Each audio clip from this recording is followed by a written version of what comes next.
Hey, what's going on everyone? NuttyNu here today. I'm going to show you guys the inside of a 1993 Toyota Fj80 Land Cruiser Birfield. So this is on my 93. I'm currently doing a front seal axle because I'm getting leaking. Right now I'm getting some leaks. I'm getting a really bad leaks on my steering knuckles, so I'm doing a front axle seal. I'm currently waiting for my parts right now, so I'm cleaning all the parts up right now, and I just got done cleaning the Birfields. So I want to show you guys the assembly on a Birfield and how to remove these balls and star joints. So you guys will see. You guys can see this is my passenger side. This is the axle, and it has this little clip right here, and it goes in this way. So we're gonna talk about this guy right here particularly, and how to remove these star joints or these little balls right here. Really easy. It's really easy. I cleaned the Birfields by dumping it into a bucket, and then I pour gasoline in it. If you guys don't know, gasoline is a really good liquid to remove grease and degrease stuff, but it is very dangerous. So when you do that, if you do decide to do that, make sure you take really precautions and make sure you do it safely. So you can dump it in, or you can break these balls apart, and it makes it easier to clean the inside of this Birfields. And it's really nice. Once you clean it, you can inspect it and go from there. So the easiest way is you just pop it up like this, and these balls will start popping out. So one at a time. You got six of these little balls. You guys see what I'm doing? I'm just popping them out.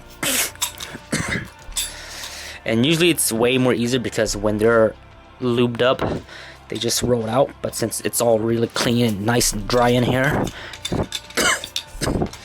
might take a while here. So just like that.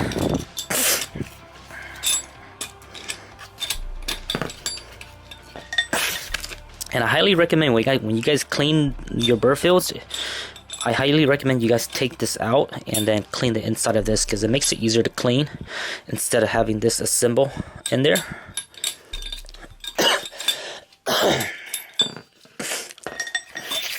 And just like that. This one's being a little pain. There you go. So you got six of these out. Once you have them out, it'll look something like that.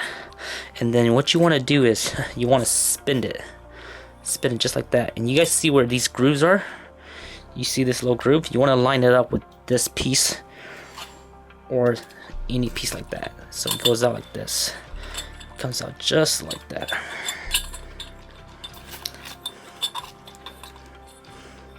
Let's see if I can get it out here.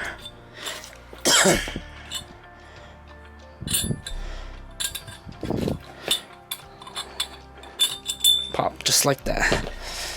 So this is what you have right now. Once you have the Birfield like this, you can take rags, towel, whatever, and clean it up, and it's really easy to clean once this little guy's out. And this is what it looks like. Now there is something important you guys want to know. On your star here, there's two different sides. You guys gonna see that?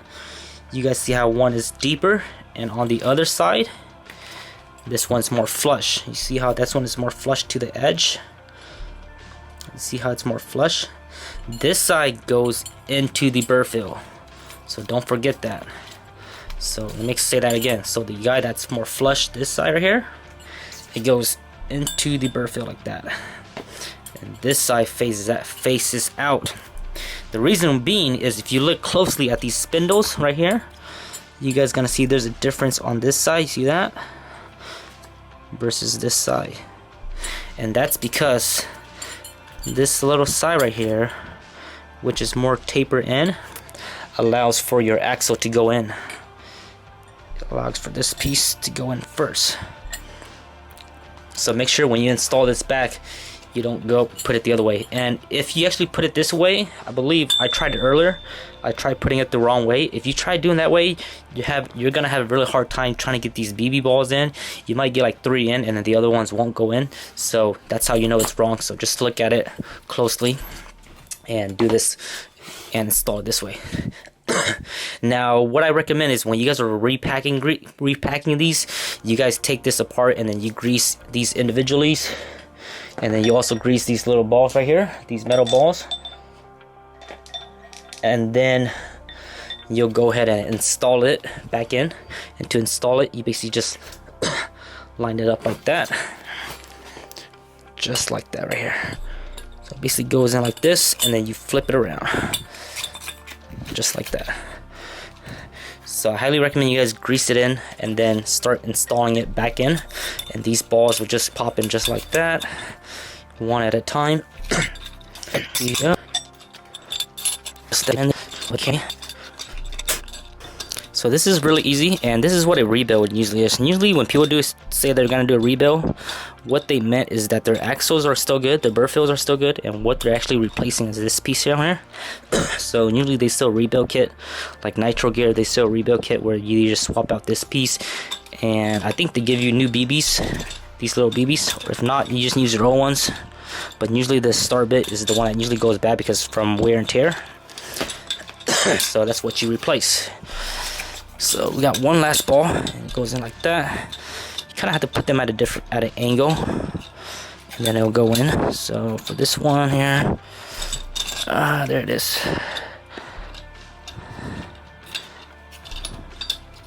There you go. So there you go.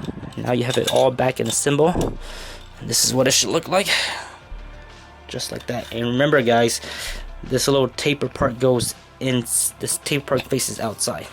So the other one go the other side. And that's the assembly of a Birfield Fj80. This will go for many years, from like the 91s to the 97. Similar setup. If you're doing a rebuild, this is basically what you're doing, swapping out this part. Or if you're just wanting to do a front wing axle and you want to clean up your stuff, this is the best way to clean it.